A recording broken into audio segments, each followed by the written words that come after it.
Good afternoon, Chairman. Good afternoon, sir. Are we good to go?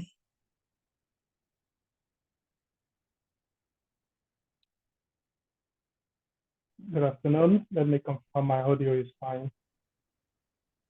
It is. Good afternoon, Mr. Agbaje.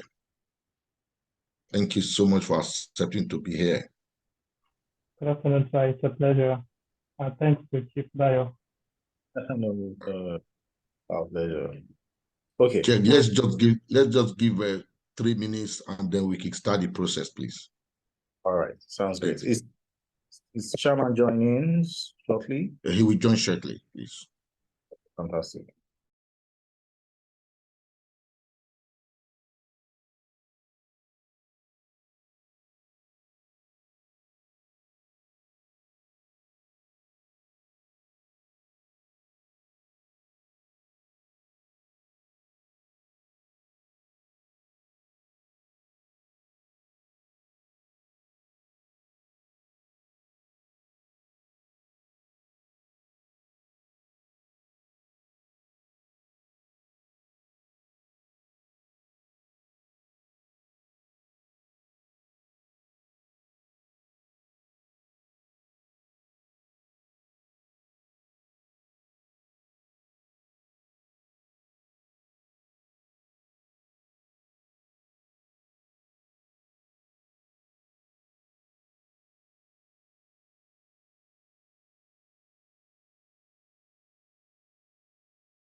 So we're about to start, Mr. Agbaje.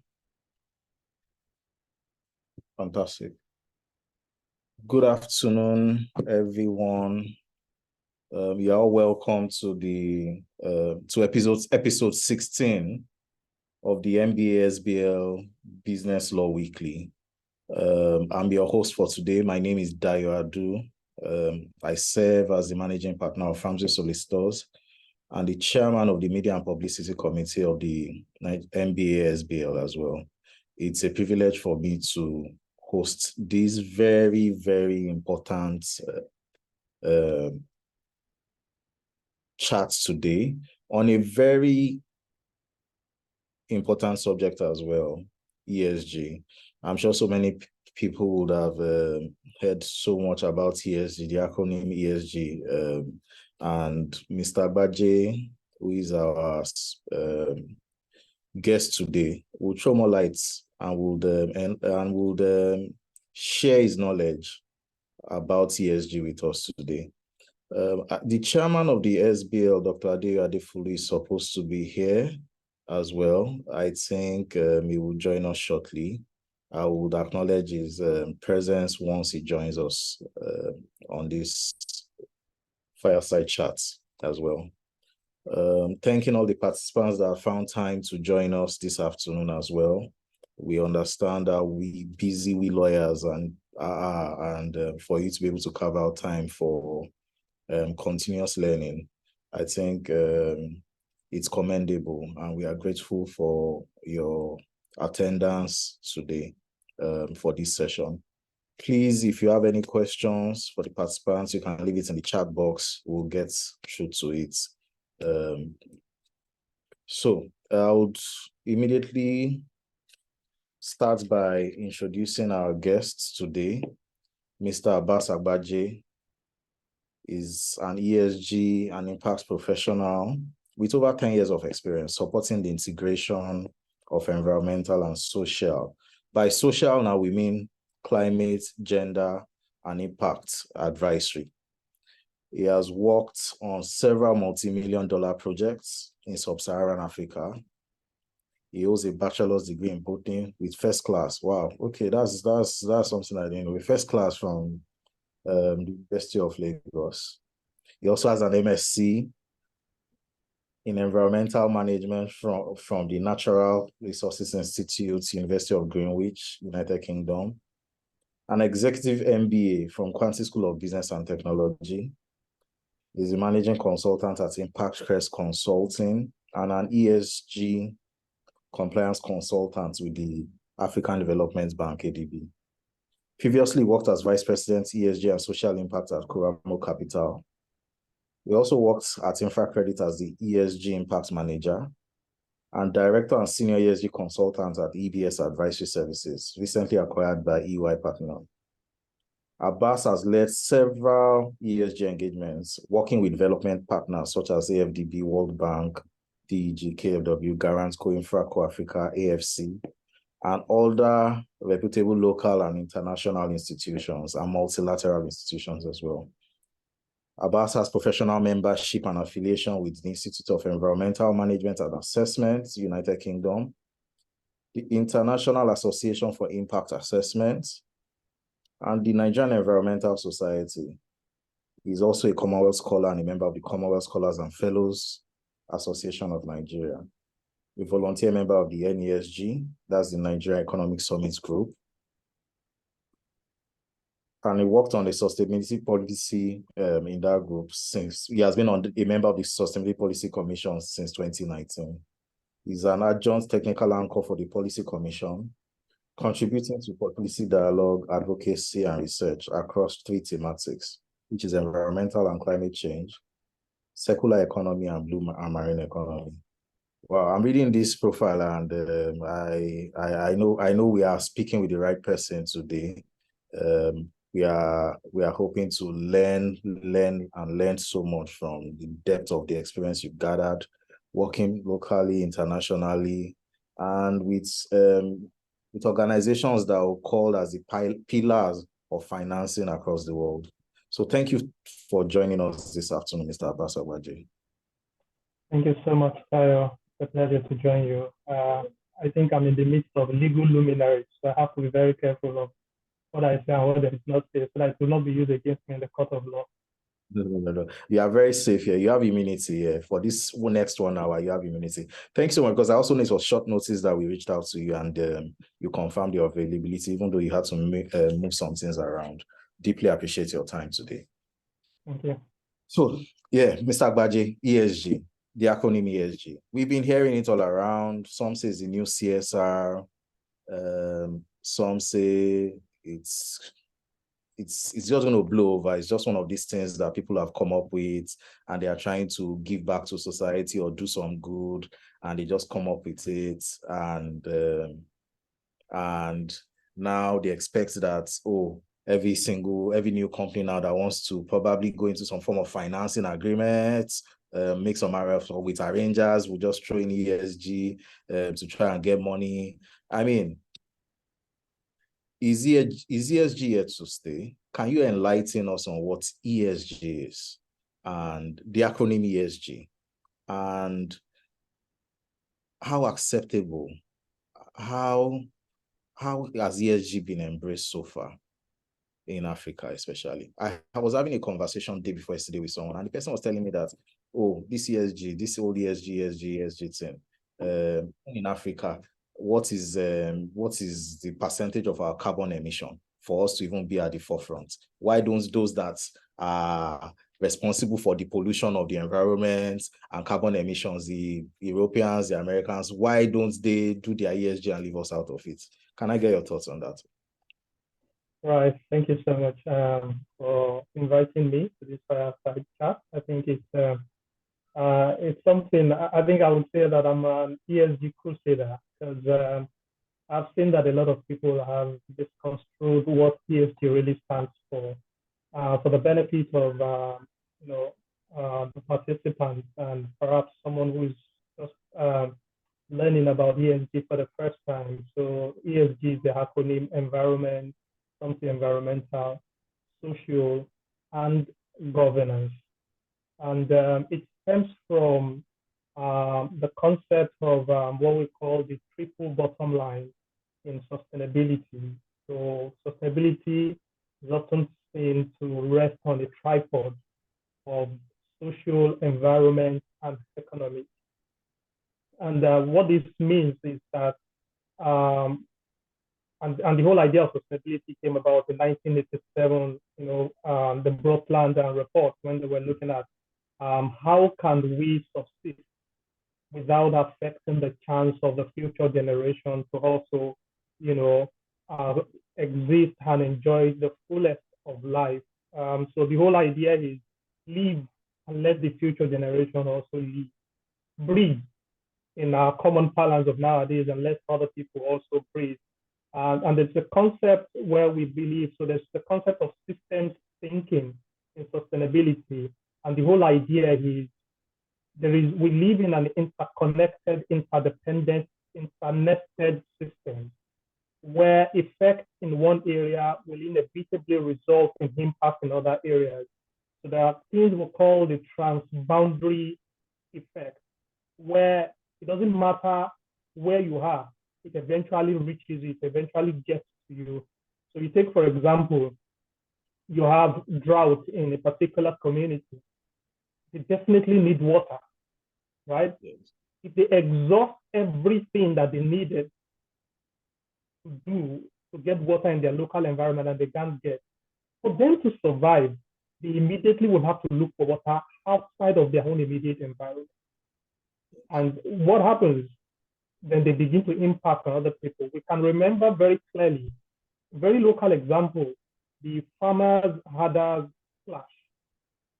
Yeah. Increase in temperature has led to, reduction in availability of water in the northern part of the country. Vegetation is getting sparse and dry. So cattle areas can no longer get adequate vegetation for their herd. And for them to survive, they are nomads, right? You have to move into places where you have much, greener spaces, lush green vegetation. And in that wise, they have to go into people's farms, which resulted in the clash, bloodshed, and so many other things. So that's the concept of sustainability, knowing that an impact.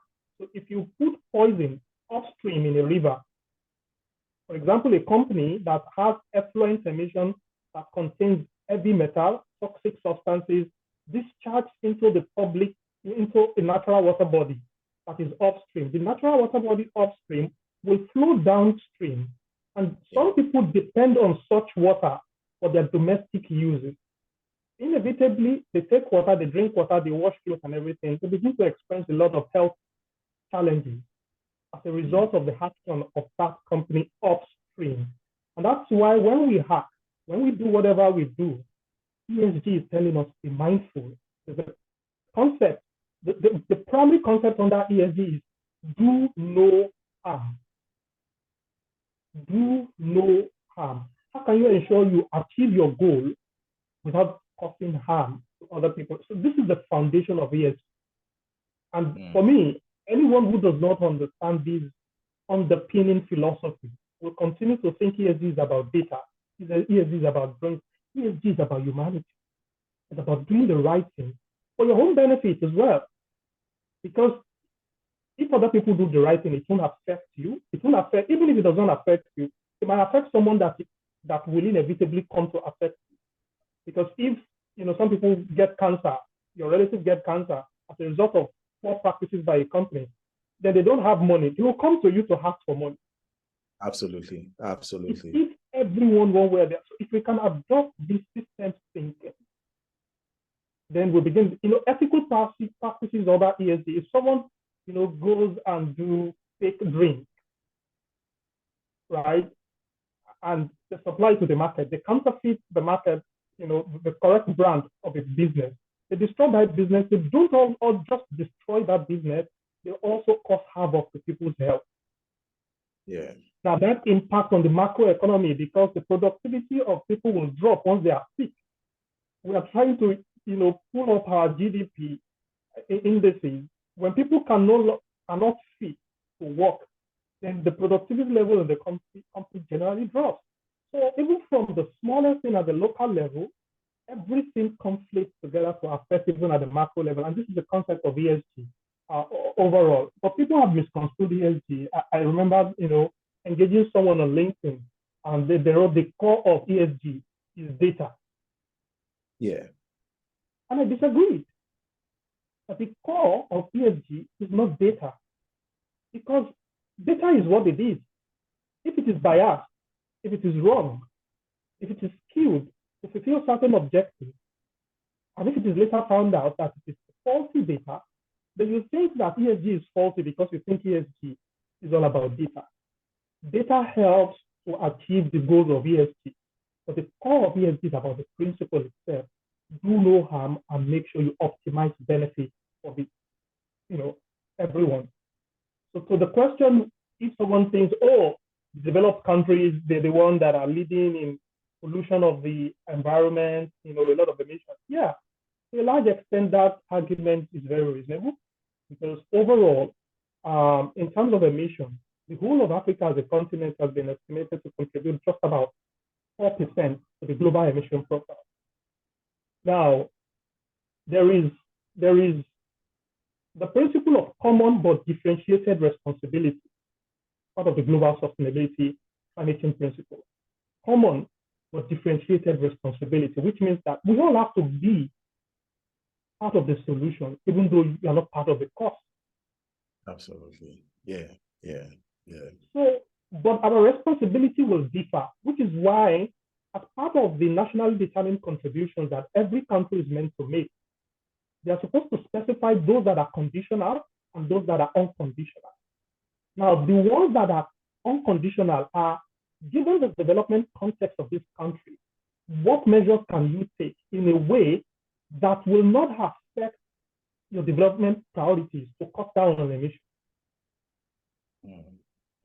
Very clear. And I think a lot of people miss out this point. What actions can you take that will not affect? Because look at Germany, for example. Everybody was talking about climate mitigation. But when the Russia-Ukraine war started, these guys have said they don't want to fund fossil fuel energy in Africa. They went back. We had to go back, yes. They are even exploring, restarting some of their coal plants in Germany.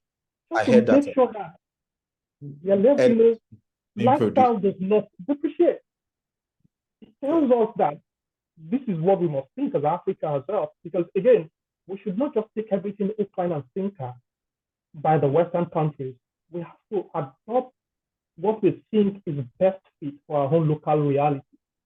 And the conditional part is, say for example, Nigeria has said unconditionally we will reduce the emission by 20%, right? But conditionally, upon financing from developed economies, we will reduce our emission. Previously, in the fourth national determined contribution, it was stated 45% below business as usual. But in the updated one in 2021, it's increased it to 47%, contingent upon international financial support. Right. So the argument that we should not really be burdened, and this is the same argument that I have made, in some small circle, that, to be honest, Africans should not really be bothered about the laws regarding mitigation, because we have not even contributed so much, right? What we should really be bothered around should be focused on adaptation. How can we stay resilient? How can we build resilience so that people will not be vulnerable to climate change impact, flooding, desertification, heat waves, right? These are things that others have caused because of their own high emissions. But those impacts will not necessarily just manifest in their own place. It is transboundary in nature. And therefore, unless we take action to protect ourselves, sea level rise. I typically joke with my friends that live in Lekki and the others, I say, you people should be watchful. Because when the sea level rises, you will understand what we are saying here, right? Because again, climate change is a challenge. So, for example, I was in charge of a transaction that was being financed, a renewable energy transaction. And I just got an email because there was a flood in, remember this flood that actually, covered a whole lot of communities, about 27 communities, even up to the roof level. 10 years ago? Yeah, up to the roof level. And I was wondering, like, wow. So if you go and site a project in this community without doing a flood risk analysis, that project is gone. Because water would have inundated and submerged this project. And this is the view of ESG. Are you putting environmental consideration in your analysis of investment, on designing your business strategy, so that your business is resilient against some of these impacts that could sometimes be unpredictable? I see what you will lose will be more. You have so much to share with us. So, and we are essentially more business lawyers. I mean, so many lawyers on this session, but we have more business lawyers. So I know they will still want us to touch on more specific questions that have to do with businesses and corporates as well. So I think in the last 2 days, we've heard Lagos State is going after styrofoams. They don't want circulation. It's not eco-friendly. So if I can use that word. So in your own experience, having worked with these multilateral agencies, DFIs, international institutions, what are the challenges and opportunities that Nigerian businesses face when they adopt eco-friendly initiatives? What are the benefits? I mean, we have lawyers here that advise clients a lot from time to time, and I'm sure ESG now is becoming a major component in terms of closing deals. It's becoming what is saying before investors even put their money in any business now. There is that element to it. They want to know about your gender balance at board level. They want to know about various policies that you have in place that align with your ESG objectives, if I can put it that way. But what are the opportunities you see? Let's focus more on the opportunities than even the challenges. Well, maybe a few challenges, but more of the opportunities. So to be honest, I think I have an acronym that speaks both to the challenges and opportunities. Yeah. Because there's this idea that challenges actually unlock the creativity to bring about solutions to improve situations. So I'll put them in the acronym FIRE, fire, and maybe that also signals challenges. But fire can also mean that you're ready to go, to put in energy to do something, fire up, right? So the first one will be in terms of finance, right? And more than anything, you have a lot of financing focused on, promoting sustainable business practices, or financing a lot of, green or low carbon investment across different, whether it's multilateral, private equity. In fact, you have boutique private equity that are focused on maybe climate finance, right? They won't do anything beyond climate finance. For example, you have the likes of Camco, right? You have the right of climate finance manager, right? Increasingly, and because of my experience in the private equity, you will now see that even a lot of GPs are beginning to think of in terms of raising new funds. You want to make your fund climate smart, climate aligned, right? You don't want to go to the market and you're not speaking the language of the market at this time. Just raising blanket, nobody's going to give you a lot of attention, because more than before, and this is where the R comes in terms of regulation, whether globally or locally. I've seen increasing regulatory tightening up. The EU has passed several directives. The US is also moving. Different countries in Europe are moving with new directives, reporting. In fact, the EU has even developed green taxonomy, right? Describing exactly what constitutes green investment, climate investment, that to guide businesses against greenwash, right? So now that's why you see a lot of regulation. And again, regulation is also coming in because you now have situations where, certain companies can now sue business executives or even shareholders to business executive because they believe that in not integrating ESG consideration in investment decisions, they are failing in their fiduciary duty, right? And therefore, you have a lot of regulations coming in place. Now, since a lot of governments have come together to ratify the Paris Agreement in 2015, you've seen increasing regulation as well in that a lot of countries are now looking at establishing their own carbon market. With carbon market comes issues around climate litigation, right? Because there will be disputes at some point. You have a situation where Nigeria, recently also enacted the Climate Change Act in 2021. Now, part of the Climate Change Act is saying that if you have employees of at least 50 employees in your company, you will need to have a climate change desk, and you need to do reporting. And what do you see as relating to compliance of that provision of the Climate Change Act? In your experience, I'm not too sure there's substantial compliance with that. Well, it's just starting, right? And there are a lot of things. I had a personal conversation with the DG for the National Council of Climate, climate change, and you can clearly see that the National Council on Climate Change is clearly working to put out framework that will guide the implementation of these acts.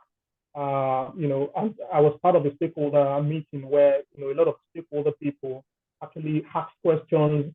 They were stressing on why do we always put in place punitive measures more than incentives? Right. Yeah.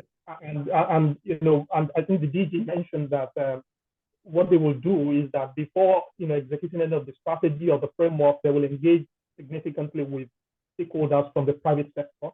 So that and what it also means that they want it to be very participatory, where they will have different working groups, across subsectors and key industries to ensure that everyone's voice is heard. Because as part of the principle of climate change, action is to put in place that inclusiveness where people's voices are heard. Not that a group of people will sit in one room and develop something without engaging with the broader people who will be responsible for making it. So the whole idea now is for the private sector to be a driving force, not to be just an actor. They want private sector to be proactive drivers of this climate change initiative. And to make that happen, you need to engage them. This should be part of the solution development rather than something being just foisted upon them. And I think this is the way they're really going. So when you look at that, the other challenge is also infrastructure. Because even if, no matter whether it's digital infrastructure, whether it's physical infrastructure, certain climate-related interventions that you want to do depend highly on infrastructure. For example, I was part of a project in Senegal a few years ago where they were trying to invest in rural farming. Electricity is epileptic. They don't have cold storage. Harvest loss is at least 60%. Smallholder farmers' income was shrinking. And they figured that can we design and build cold storage units in these rural environments so that farmers can always deposit their produce there. It won't get spoiled, so that they can always, they can sell this produce in a competitive way. But guess what? If in Nigeria we produce that and we have bad roads, how do you take those produce, right, from one part of the country to the other? The amount of emission itself by using the refrigerating vehicle, we don't have rail, things that would have moved things faster. So a lot of things would be really challenging if we don't fix our infrastructure. And the final one, which is the E, is the enabling environment, which would come across policy. Sometimes you see policy inconsistency, policy reversal, duplication and multiplication of policies. And then enabling environment can also mean in terms of societal values and awareness. You have a situation where sometimes, an entity is trying to do some. I have an example of, one business is trying to protect turtle in a community. And I attended the stakeholder engagement session myself, right? Because I was leading on the financing side. And you could hear these people saying, leave it, that thing cannot finish in the ocean. Something that our forefathers have been eating before now. You think the turtle will not finish? Do you know the delicacies we can cook with those turtles? What are you saying? Are you going to be paying us for each turtle that we catch if you don't kill them? You understand this? So there's a lot to do in terms of awareness, in terms of cultural shift, in terms of mindset, and your reorientation when you are looking at various initiatives to deploy. But key issues to focus on finance. There are a lot of financing coming up. Infrastructure, very important. Regulations would keep tightening, right? Due to local and international pressures. And enabling environment in terms of policy. Sometimes Nigeria has beautiful policy. So many of them, you see this action plan, that action plan. Can we harmonize things and get something simple and get things done rather than all the talk? Then people can be sometimes difficult in terms of changing. Like my usual joke around is, and maybe I can ask a team participant here that which one is sweeter? Jollof rice cooked by firewood or the one cooked by gas So please let us know in the group, in the chats group, which one you think is sweeter. Then we'll come back to Mr. Agbaje on that to let us know where he's going to with that afterwards. We'll do a poll on that. Right. So, Mr. Agbaje, I think you've sort of answered the next question I'm about to ask. And it touches on policies and regulations. How can organizations contribute to environmental policies and regulations? One of the things you mentioned by the side is that you have these stakeholder engagements with regulators, and so I think that is one of the answers I would have expected from you on this question. But can you share more insights with us? How else do you think organizations can contribute to environmental policies and regulations? Right, and I think this is where you lawyers can play a significant role, right? Especially the fact that, say for example, I don't know, and maybe I'm giving something out as an expert for lawyers to go and work on, but generally, how many lawyers have actually researched on all of the environmental laws across all the 36 states of the country? Right?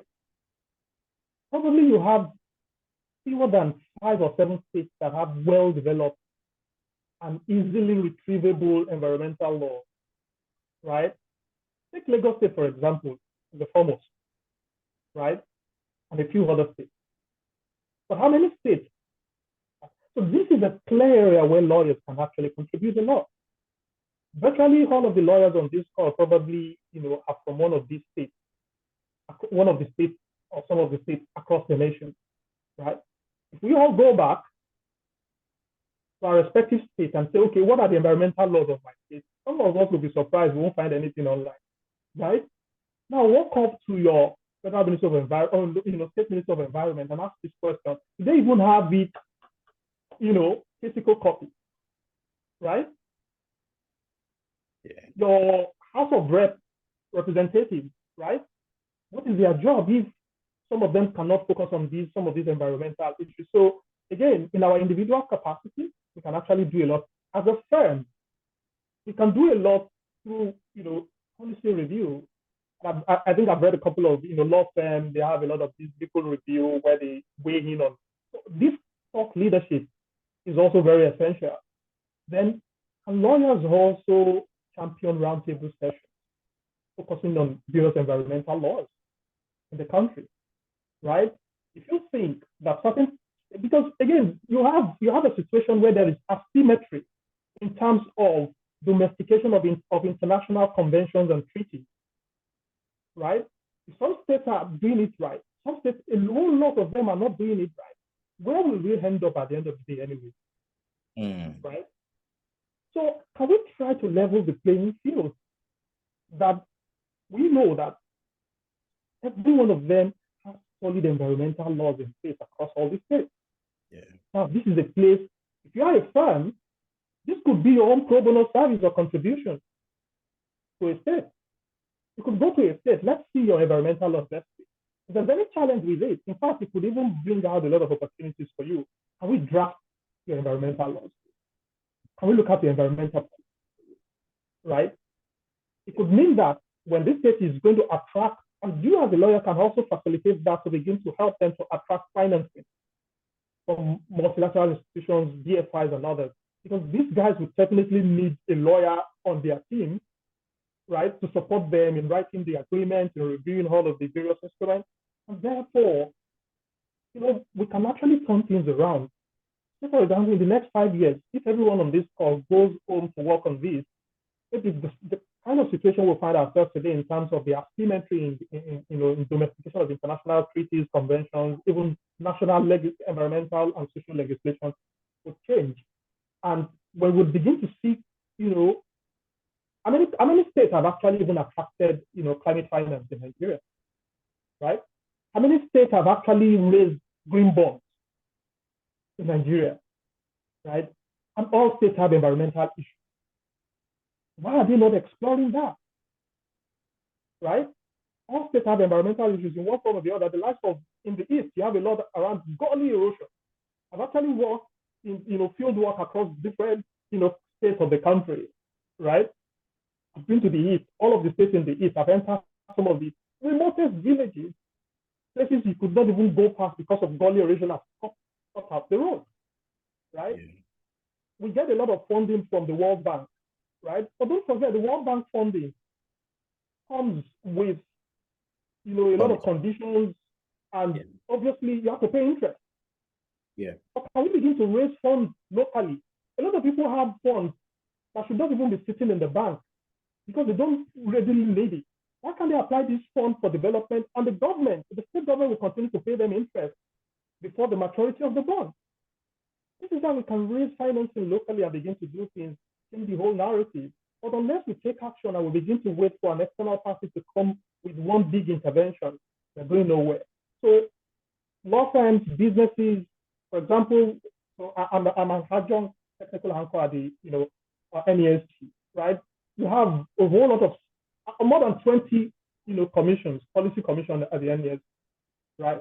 And this is where a lot of companies can step in, right? Come and volunteer. The NESG keeps looking out for volunteers, right? Come and volunteer your time. Look at the current Minister for Information and Digital Economy, right? Is one of the foremost members at the NESG who was part of even reviewing policy, the current policy that was assented to by the House of Reps, the National Assembly. It was part of the team that actually worked on the policy. But now look at him where he is now. Part of what actually also made him someone that would be considered a good fit for that role, because having invested his time without any payment, because at NESG you don't get paid, right? Yeah, you don't get paid. So you do go and do your thing for the love of the nation. And a lot of businesses can come in like that. Other avenue would be, joining some of these global coalitions, for example, United Nations Global Compact, right? Where you have a lot of programs, initiatives that are, provided to sensitize people to support projects, right? There's so many opportunities out there that we must continue to explore to really add value to the country, and of course, in adding value to the country, we also add value to ourselves, because again, maybe we come together to do a policy brief, that gives guidance to the government. The policy brief will be if anyone is doing any international research, right, on that aspect, on that theme in the country, it definitely will use your policy brief as one of the resource materials. It also gives you that, reputational enhancement, right? And just look at areas where you have very, paucity of information, paucity of resources, and you focus on that, you could even be one of the key people that will be selected as part of the key stakeholders that will be consulted. And that also gives you a whole lot of brand awareness and in the end brand equity for various businesses. So we all have a role to play. If you cannot raise finance, we can contribute to improving the enabling environment. We can contribute in terms of regulations, and of course, if we can contribute in terms of physical infrastructure, we can contribute in terms of soft social infrastructure, build capacity, right? Mm. In fact, what does it even take as a law firm? If you think that you want to review some of the curriculum, that schools are using NUCs as a tool for schools, meet with the NUC, talk about how can you embed, environmental laws, ESG related components in their curriculum, right? A lot of schools have legal clubs and others. Can you adopt them? Can you give them the opportunity to build out case studies that allows them to increase their awareness, of how to, address issues related to, because this is what they are coming out to do anyway. If you think that, don't wait until they are coming to do their internship before you now teach them. There's something you can do while they are still in school, and they come out even more readily absorbable into your firms and into various companies to actually deliver top-notch services. All right. Thank you so much. So I just went to the Q&A chat box. As SBL, one of the things I think I need to mention as well is that we volunteer our time and our resources as it pertains to ESG related components. And the council and committees even are always willing to serve in whatever capacity. So I think as a body, SBL is actually taking the bull by the horn and leading and have very, very strong collaborations with the NESG as well. Yeah, so I'm looking at the Q&A box, and if someone seems, I think Firewood Jollof Rice is taking the lead currently. We'll see whether there will be any catch-up. But I imagine there won't be any catch-up in that regard. Then there's a question, because I just want to take their questions as well in between. Right. Would there's a disproportionate focus on the E and G components of ESG? Can you speak to the unique opportunities available for companies to meet their ESG goals through the social paradigm? In my opinion, I think the social component touches more on gender balance, touches more on board composition, touches more on employee welfare. But I'll let you, you are the guest, I'll let you experience with us. Right. I think you've done a good job to ease out my task, and I think you're right. The social component covers a whole lot, and I think maybe because many people don't. I think a whole lot of times the environment is more out there because it is something that is easily seen, easily noticeable. But one thing we must not lose sight of is that you see the term environment already encompasses social and everything, right? There is flooding. It looks like we are talking about environment, but don't forget the families that are going to be displaced, right? Yeah. Children who will not be able to go to school, right? So anything environment intricately is linked to social outcomes, right? So when people now say it looks like a lot of more focus is on the environment, I laugh because it shows that people are not applying the systems thinking. And everything is linked to everything else. Though a lot of pronouncement is there in terms of environment, but inevitably underlying that environment is connected to people because people depend on the environment don't depend on people. Right now, we know that the environment is what it is, but temperatures can rise, temperatures can cool. The environment doesn't care. Nature recovers, right? But it's the people that will care eventually, and that's the challenge.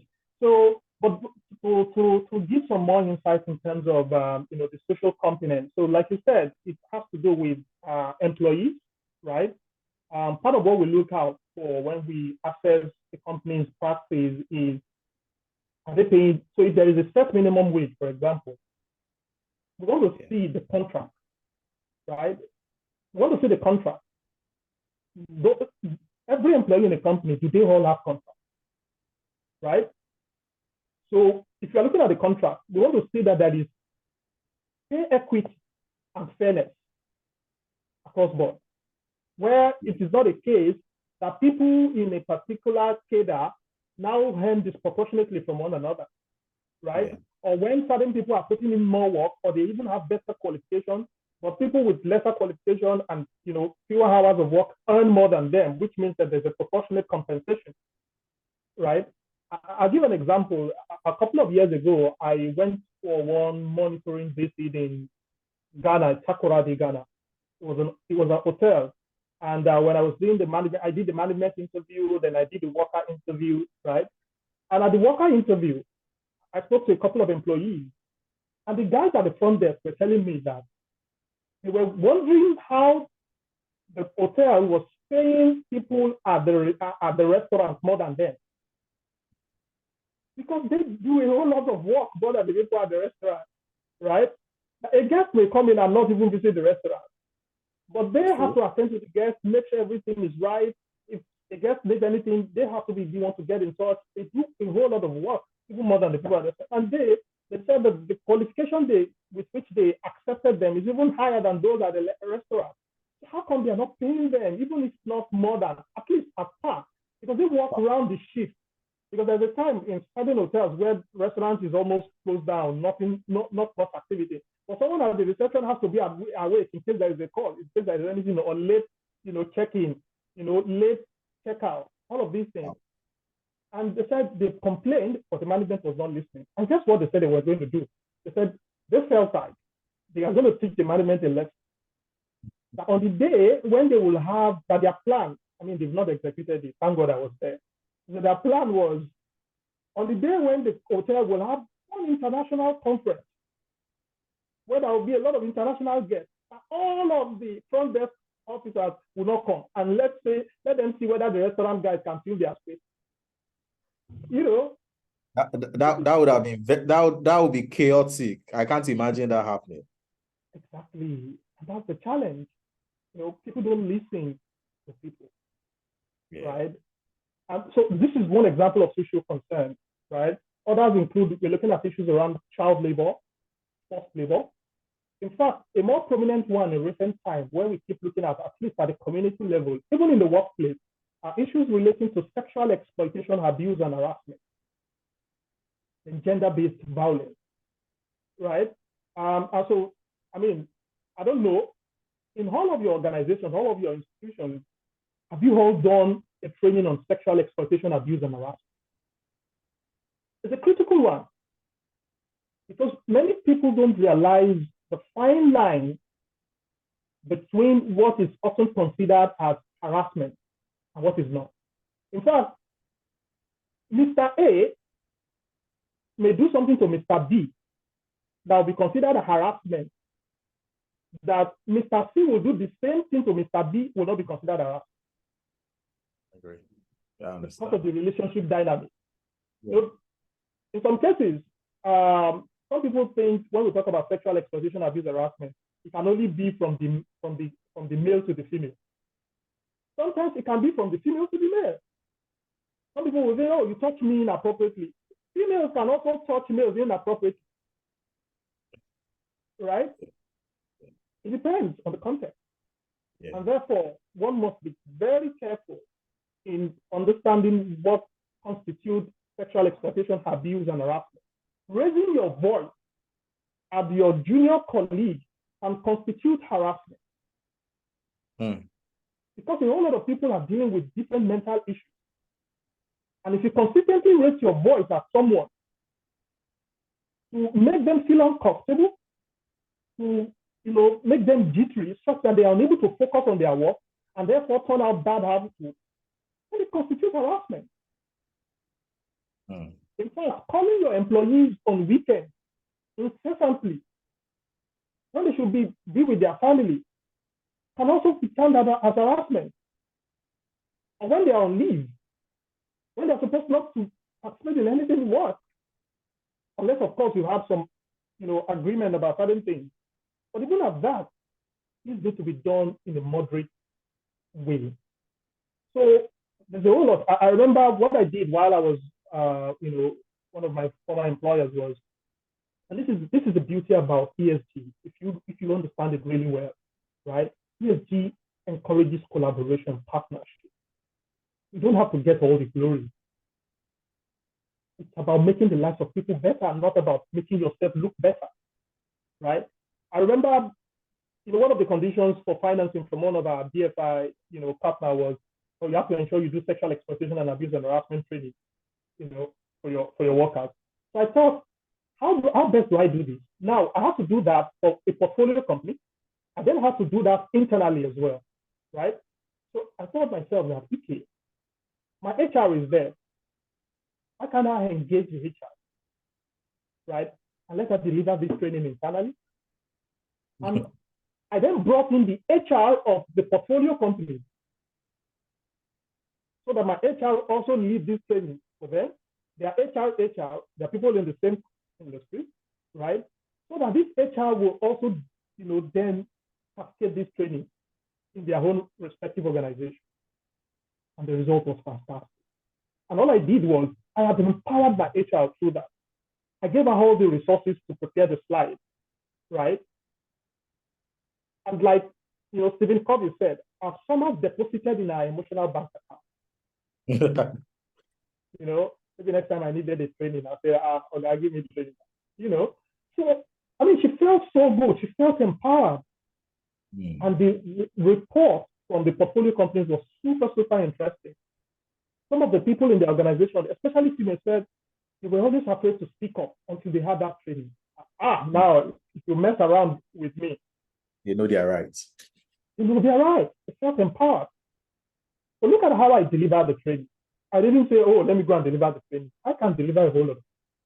Absolutely. Can I partner with other people? Can I empower other people? This is what ESG is all about. You're thinking about the betterment of others. Always ensuring you do no harm while you optimize benefits for others. Right? So that's one aspect in terms of, then you talk about gender as well, where you're looking at senior management, within the workers themselves. Because normally, if I go to any site to go and interview workers, you definitely have to interview a female, you have to interview a male. You have to interview someone at the senior role, you have to interview someone at the junior role to ensure that your intervention is inclusive so that you can garner all the relevant, elicit all of the relevant perspectives to address, because some people are always afraid to speak. Yeah. Right? And we often tell them that, don't worry, this interview is anonymous. We won't mention your name. And because we are calling several people, they don't know exactly who gave us what information. Yeah. And we will not talk about anybody. We just want to address the issue, because the goal is not to put blame on anyone. The goal is just to fix the problem. Right? Then we go just, because a lot of people focus just on internal stakeholders. We even should go further into the supply chain. Right? If you have security officers, security personnel looking at your property, if they're not well paid, your property is as good as gone. Yeah. Right? There was a time I visited, a site in Aba, Habia State.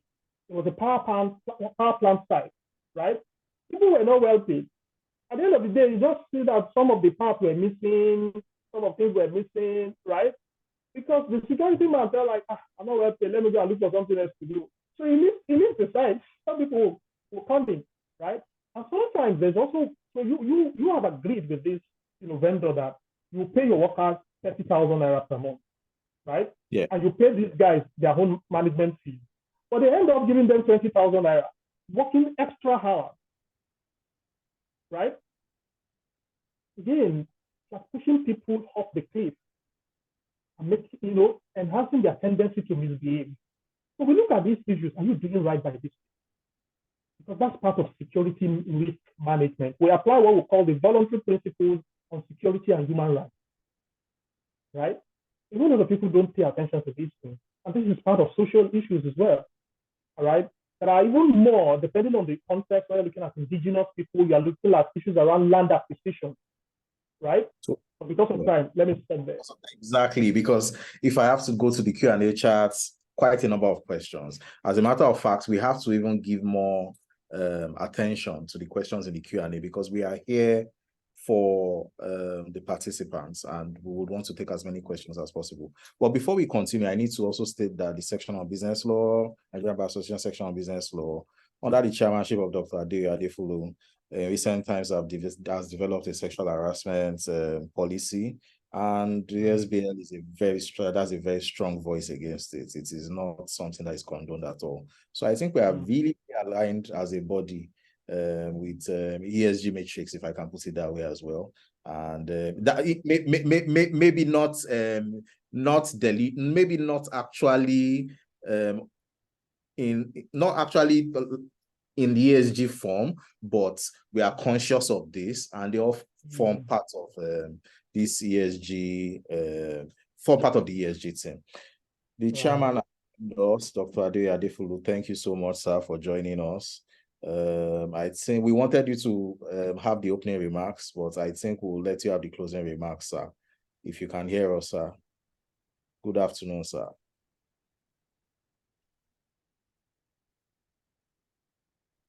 Okay, so carry on. I will still come back to let our chairman know that we are still here and that we'll want him to handle the closing remarks on this session. So we'll go to the Q&A again and try to pick one or two questions.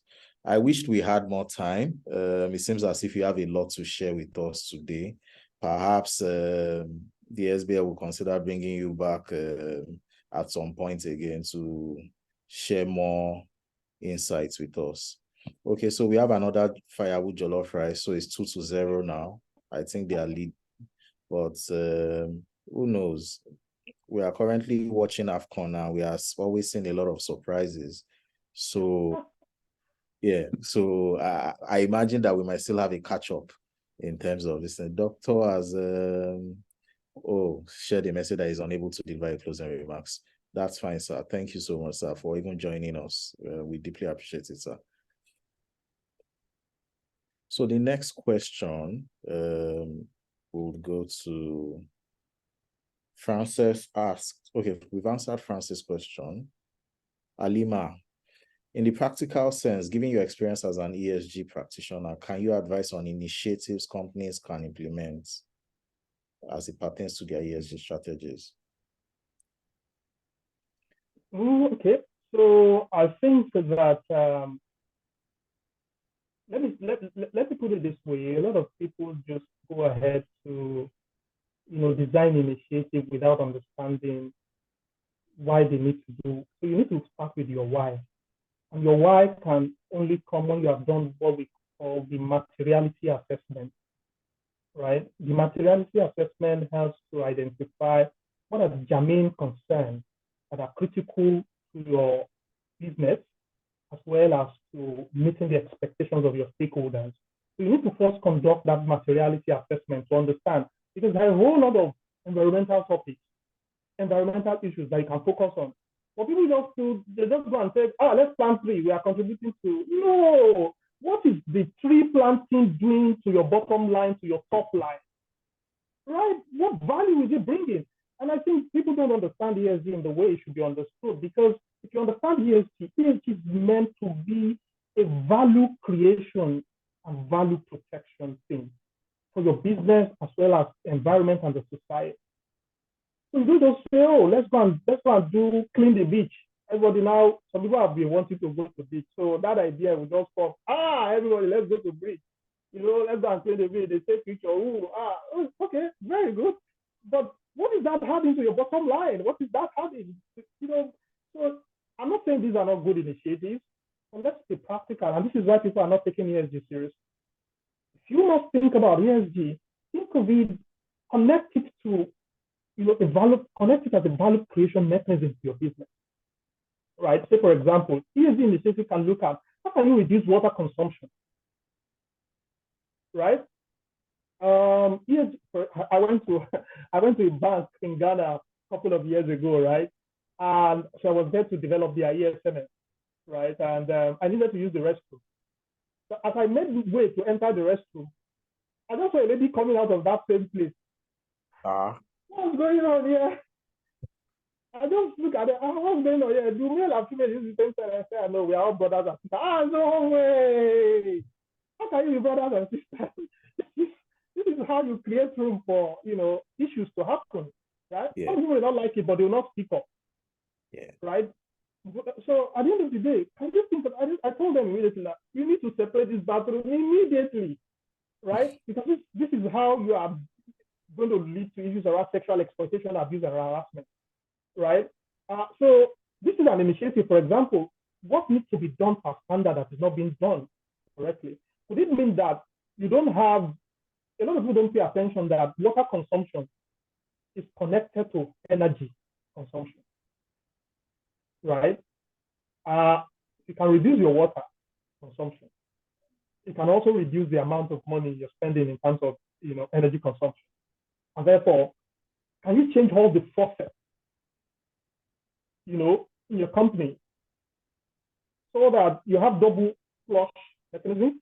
You have, can you change all the AC to be eco-friendly or eco-certified, right? Or can you, in certain places where people don't regularly frequent, can you make it, can you put lighting that are sensitive to people's presence so that, when no one is there, it goes off. It saves energy savings emission. Some people are talking about green building. If you have not, developed your own building and you're looking to develop it, can you consider green building in the long term so that it reduce cost of maintenance, cost of energy consumption, water consumption, material replacement in the long term, right?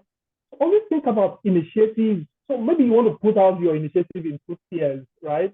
One that is wholly connected to driving business value, and one that, freely, you want to enjoy some more time, because to be honest, going to the beach is also part of ESG because it gives, workers opportunity to bond.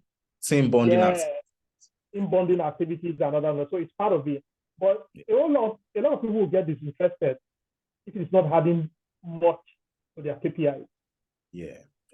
This is why you need to think of what will add more to your KPIs. If you are in packaging, can you come up with a different packaging material, different packaging idea that will reduce the overall volume of package, that will reduce the cost to spend in recycling or in managing waste, right? That increases so it's either you reduce the size or you enhance the durability so that the reuse potential is higher, right? So a lot of things can happen. In fact, it could also mean, if you believe that some people can, create counterfeit of your product, can you do some innovation that can make it difficult for them to actually counterfeit it, right? So there's so much you can really do connected to driving the bottom line or the top line. So in looking at the initiatives, just look at it from those perspectives. Tier one, things that will drive value to the business. Tier two, things that will, contribute to societal value as well as employee well-being, and a mix of these, I think, will be a good balance. All right. Thank you. Time is fast spent. We will not be able to take, we won't be able to take any other questions, but we will circulate the questions to you, Mr. Agbaje, after the after this fireside chat, and we hope that in your spare time, within the next few days, you'll be able to give us answers, and then we will communicate these answers to the participants. I must thank you most sincerely for joining us this afternoon. Thanking you on behalf of the chairman of the Nigeria Bar Association of Business Law, Dr. Ade Adefulu, for joining us this afternoon. We've learned a lot. I think my major takeaways from this chat is that ESG begins with every individual. In our personal lives, we should embrace ESG.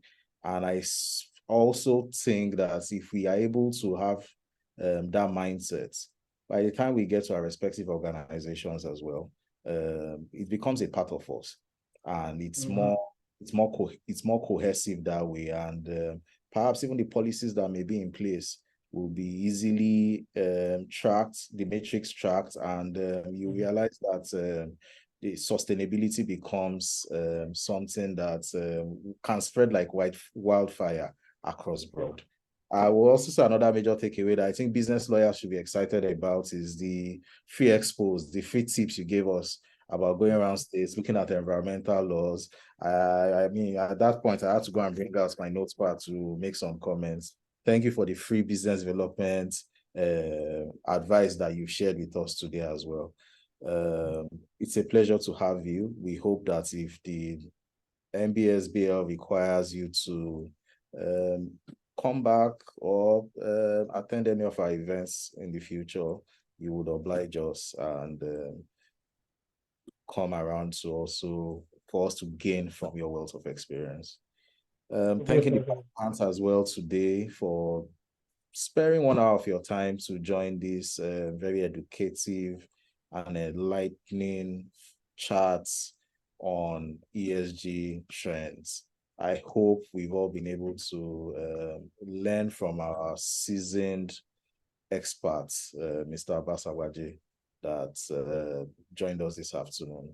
And from my end, I wish you the best of the remainder of the day. Until the next episode, please, let's embrace sustainability. Let's be ambassadors of ESG. And of course, let's care about the next generation and humanity as a whole. Thank you so much for joining us this afternoon. Please enjoy the remainder of the day. Bye. Thank you. Bye. Yeah.